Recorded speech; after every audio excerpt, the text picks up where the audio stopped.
दोस्तों, आज हम आपको वक्त के उस सफर पर ले चलते हैं जहां दुनिया की कदीम तरीन तहजीबों में से एक ने जन्म लिया। ये कहानी है एक ऐसे शहर की जिसे दुनिया ने कभी अजूबा कहा, कभी गुनाह का मरकज और कभी इल्मो हिकमत का गहवारा। अस्सलाम वालेकुम, आप देख रहे हैं उस्मान इन्फो। तो बढ़ते हैं वीडियो की तरफ। बाबिल, जिसे अंग्रेजी में बेबीलोन कहा जाता है, आज के इराक में दरियाए फुरात के किनारे वाक़ था। ये शहर दुनिया की सबसे पुरानी तहजीबों में से एक मेसोपोटामिया का मरकज था। यहाँ तकरीबन 4000 साल पहले सुमेरी, इकादी और अमूरी अक़वाम आबाद थीं। बाबिल अपने उरूज पर बादशाह हम्मुराबी के दौर में पहुंचा, जो अपने मशहूर कानून हम्मुराबी की वजह से दुनिया के पहले बाकायदा कानून साजों में शुमार होता है।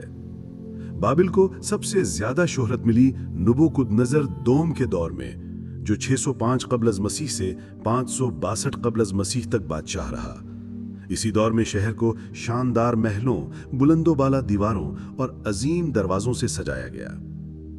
कहते हैं कि बाबिल में दुनिया के 7 अजूबों में शामिल हैंगिंग गार्डन्स ऑफ बेबीलोन यानी बाबिल के मुअल्लक बागात भी थे।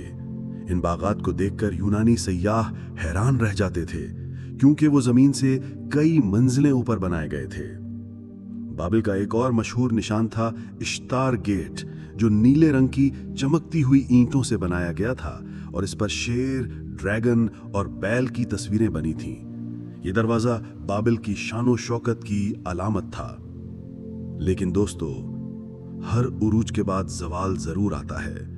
वक्त गुजरने के साथ बाबिल कमजोर होता गया और बिलाखिर साइरस आजम ने 539 क़ब्ल मसीह में बाबिल को फतह कर लिया।